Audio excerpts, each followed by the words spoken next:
Thank you, choir. You've helped us to worship already. Thank you so much. I am glad to be here. I wanted to come and meet you. I've heard Jim Stobbs brag about you for about a year. And I never believed you could be as good as you are. And I want to come down and see for myself if you're as good as he says you are. Open your Bibles, if you will, to Matthew chapter 5. Matthew 5. I finished high school, went to ABAC, which was not far away from home where I grew up, Abraham Baldwin Agricultural College. My dad was a farmer, and I didn't have any plans, and I didn't know God had plans for me. And I thought I'd go down and get an ag degree and go back and farm with my dad. I found out when I got there that in order to get an ag degree, you had to have chemistry. I slipped through high school without taking high school chemistry. So I signed up for Chemistry 121, and Mr. Rowe was a wonderful teacher. He taught me a lot of chemistry. Not enough to pass, but he taught me a lot. And I don't know a lot about chemistry, but I still remember the chemical equation of salt, NaCl. Now, the disciples didn't know that when Jesus said in Matthew 5, verse 13, that you are the salt of the earth. But if the salt loses its flavor, or savor, or power, how shall it be salted or seasoned? It's then good for nothing but be thrown out and trampled underfoot of men. Jesus told them, you're the salt of the earth. That's his message to the church today. You're the salt of the earth. The function of salt and the function of we who are Christ followers parallel each other. Now, in Jesus' day, the disciples understood that there were about three main purposes for salt. One was a preservative, one was a medicine, and one was for flavoring. You're the salt of the earth. You're the preservative. In Jesus' day, a lot of disciples that he had were fishermen, and they fished. And if they didn't catch but 2 or 3 fish, it wasn't worth going into the market. And they had a barrel of salty water, brine, and they would put the fish in there, and that salty water would preserve the fish from decaying. Some of you are old enough to remember hog killing days, aren't you? And they would take the hog, kill it, take the ham, salt it down, and the salt would keep the meat from decaying. Salt is a preservative. You're the salt of the earth. You're the preservative that God has here on earth. You remember the story of Sodom and Gomorrah. Lot and Abraham had been partners. Abraham was a nephew, and they got so big they couldn't stay together, and so they decided that we need to part ways. And so Lot decided he would go down toward the plains, and Abraham would go to the hill country. The plains were where Sodom and Gomorrah was. Evil, evil cities. And God saw the evil in those cities, and he knew that he could not tolerate that evil. And so he sent some angels by Abraham to tell them that he's on the way down to destroy the cities of Sodom and Gomorrah. Well, Abraham gets into bidding war with God. God, you won't destroy those cities if you can find 50 righteous people with you. Well, no, not for 50.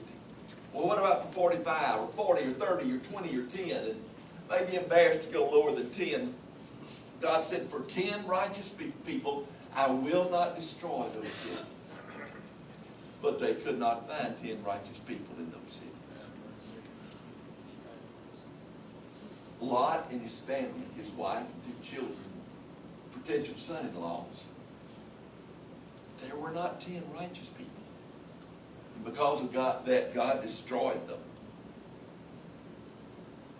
But righteous people could have stopped the destruction. When God looks at our nation, and he sees the good and the bad, and he looks into the future and sees what's going to happen, that which will stop God from destroying us as a nation will be righteous people. You're the salt of the earth. You're the preservative for the land that we have and the current and the culture that we have. You're the salt of the earth. Man, politics can't solve our problems. And the courts can't solve our problems. It can only come from Christ's followers who are walking with God. The only thing that keeps him from destruction, and the only hope that he has in the future of us as a nation, are Christ followers. Because you are the salt of the earth. You're the preservative that God placed right here. And you're the salt of the earth. You're the medicine that God has for a sick world. They had salt, and that's about it. You remember the story of the Good Samaritan when he found a Jewish man on the side of the road beaten half to death? He poured oil and wine in his wounds and took care of him. Oil and wine and salt. That's about all there was in the medicine cabinet in the first century. But salt's good medicine. This winter, some of you can get colds and you can get a sore throat. You ever gargle with warm, salty water? Does it help? You bet it does. Grew up on a farm and running around the farm barefooted and step on a rusty nail, and my dad would have me soak my foot in warm, salty water. Salt has the ability to kill bacteria. How? I don't know. But salt is still a good medicine. You're the salt of the earth. You're the medicine that God has for a sick world. And if this world is going to get better, it's not going to be because we elect better politicians. Or you name better people to the courts. It's going to be because medicine, just like you and me, God uses to touch a world. In fact, God says, if my people who are called by my name will humble themselves and pray and seek my face and turn from their wicked ways, then I from heaven will hear their prayer, forgive their sin, and heal their land. He's saying, I can heal this land, but I'll do it through you. Because you're the salt of the earth. And you're what I can use to change the world that we live in. It's not the Supreme Court, it's not the Congress, and it's not the Hollywood's fault. He lays the responsibility at the foot of the church. And say, we're supposed to make a difference. So, you're the salt of the earth. You're the preservative for a decaying world. You're the salt of the earth. You're the medicine that can make this world better. You're the salt of the earth. You're the flavoring that makes something good better. Last night I sat down.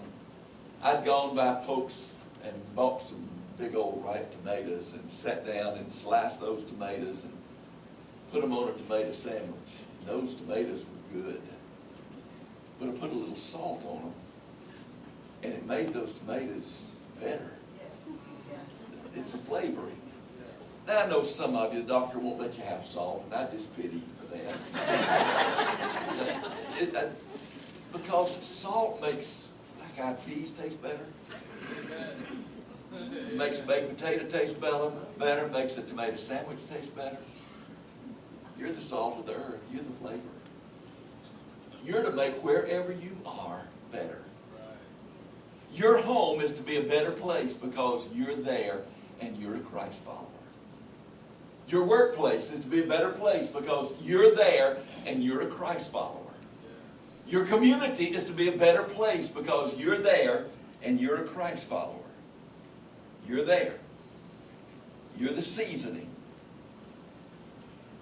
I talk to wait staff at restaurants from time to time, asking questions, and the worst day of their week is Sunday after church, when church people come to their restaurant, they tell me that we are the rudest, the most impatient, and the least tippers of any day of the week that they experience. I don't know to be. We ought to be the kindest and the friendliest and the most patient and the biggest tippers. We ought to be seasoning to make the restaurant where we go to a better place. You're the salt of the earth. When I was about 16, my dad called me in and said, "Son, I want you to go out to the barn and get you two 1x6s, 16 feet long, paint them white." And that was a board, 16 feet long, inch thick, 6 inches wide, and paint them white. He told me the story later, that God woke him up in the middle of the night and told him that he wanted to put a sign on the barn. Dad always carried a little pad around in his pocket, and so with the light of the moon, he got it down and jotted down what he thought God wanted him to put on the barn. A couple of weeks later, God stirred him again. See, my dad was a godly man, taught Sunday school for 60-something years. Woke him up 2 weeks later and said, "Where's the sign?" "Well, God, nobody else has a sign on their barn." God just seemed to say, "I hadn't asked anybody else to put a sign on the barn." So the next morning when he called me in and told me to paint those boards, and I did. And then a couple of days later he went out and with a little brush he painted a sign. "Christianity is our business. We farm to pay expenses." And we put it up over the shop where we repaired the equipment on the farm. And I noticed after the sign went up that the atmosphere changed. Fertilizer salesmen and chemical salesmen and seed salesmen and tractor salesmen would come around, and their language was different. They were different. His witness was just a different place. And because of you, where you are, because you're a Christ follower and you're different, you're to make everything different. Because you're a seasoning. You're it. Salt. It only takes a little salt. It doesn't take much. Just a dash or two on a tomato sandwich. 2 or 3 dashes on a baked potato. A pinch or two in a bowl of black-eyed peas. Will make a big difference. You're the salt of the earth. Don't be discouraged if you're only a few Christians in the place where you work or in the community that you live in. God doesn't need many. Just a little bit. Just a little salt. He took 12 disciples, one flaked away, and now he's got 11. And within one generation changed the known world because of their commitment and their lifestyle and their walk with God. Because of the salt that they are. It only takes a little bit. And even though we're overwhelmed with secularism, don't get discouraged. God can take a little and do much. If we will submit, we'll give ourselves to Him. Just a little bit. You're the salt. And salt will make you thirsty. On Saturday afternoon in the fall of the year when I settle down to watch the Bulldogs play some football, I usually have a can of salted peanuts beside me, and I begin to throw them in my mouth, and it's not long before I have to get up and go to the refrigerator and get a Diet Coke because I'm thirsty. That salt has made me thirsty. You're the salt of the earth. You're to make folks thirsty for the water of life. Amen. You're the salt of the earth. Our lives are supposed to be so geared that people want what we've got. Right. Amen. Because they don't have the joy, and they don't have the peace, and they don't have the love that we have because God's poured it in us as Christ followers. You're the salt of the earth. You're to make people thirsty. And salt completely loses itself doing its work. When you sit down with a bowl of black-eyed peas, and you finish the last pea and there's a little juice left in there, there's no salt left down there. It already has been dissolved. It lost itself doing its work. But nobody ever brags on Morton salt when they sit down and eat a tomato sandwich or a baked potato or black-eyed peas. Just because folks don't brag on you for you walking in Christ walk, that's okay. Like salt, it loses itself and never gets bragged on. It completely loses itself in doing the job that it needs to. But salt's got to get out of the shaker to do any good. All right. Out of the container. That's good right there. That's good. You see, we come here to get our batteries charged. That's right. But it's out there where we do God's work. Amen. It's out there where God uses us. It's out there where you become the preservative and the medicine and the seasoning that makes a difference in the world. Yes. And we can make a difference in the world. But at the end of the verse it says, but if the salt loses its flavor or savor or power, depending on your translation, if the salt loses its power, it's good for nothing but to be thrown out and act like concrete in the path. I asked a chemist one day, I said, how in the world does salt lose its power? He said, I don't know.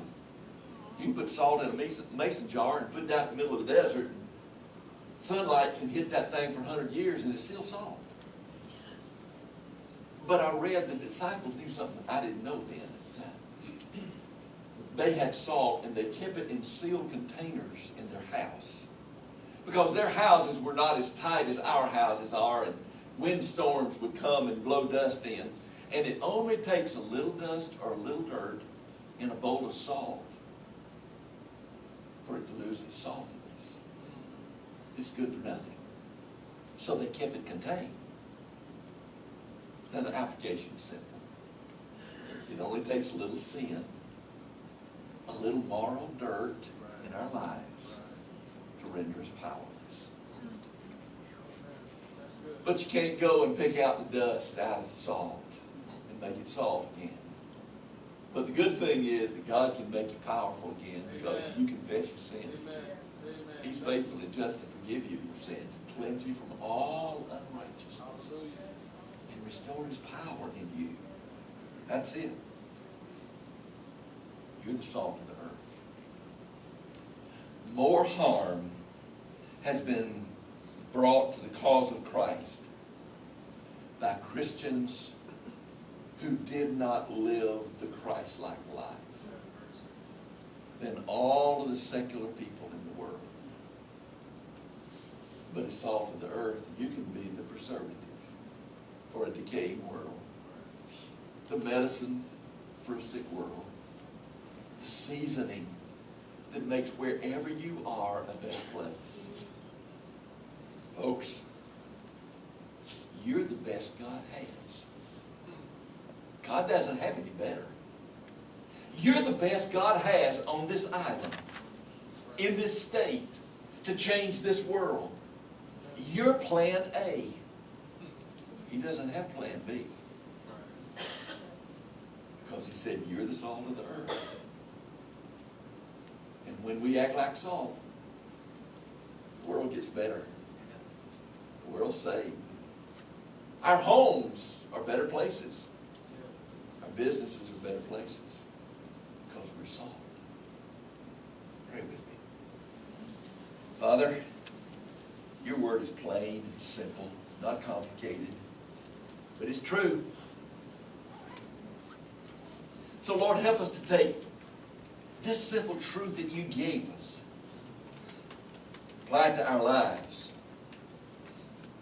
so that we'll be better. Our homes will be better. Our church will be better. Our community will be better. Our world will be better. And Lord, you'll use folks just like this to radically change the world. So, Father, I pray for us as your people, because you told us that if your people call by your name, we'll humble ourselves and we do, and seek your face and turn from our wicked ways, then you'll do what we can't do. You'll forgive our sins and you'll heal our land.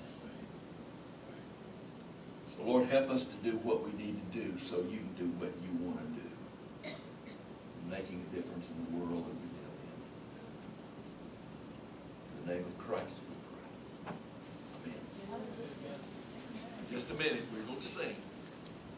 And if you've never trusted Jesus as Savior, I invite you to do that right now, here and now. You might think, well, I don't know how to do that. Okay, while we sing, you come, and I'd love to help you to pray and invite Jesus to come into your life.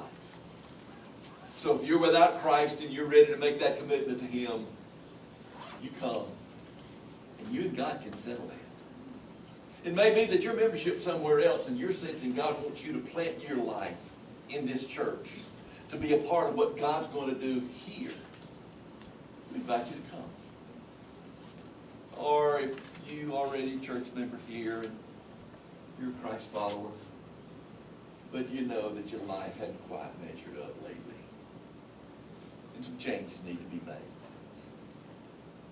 While we sing, you may want to come and kneel here, or you just drop your head where you are and have a conversation with God and say, God, you don't like it and I don't like it.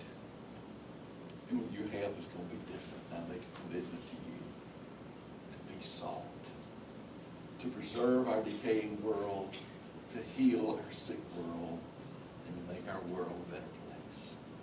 Will you stand and sing? Will you respond to Him?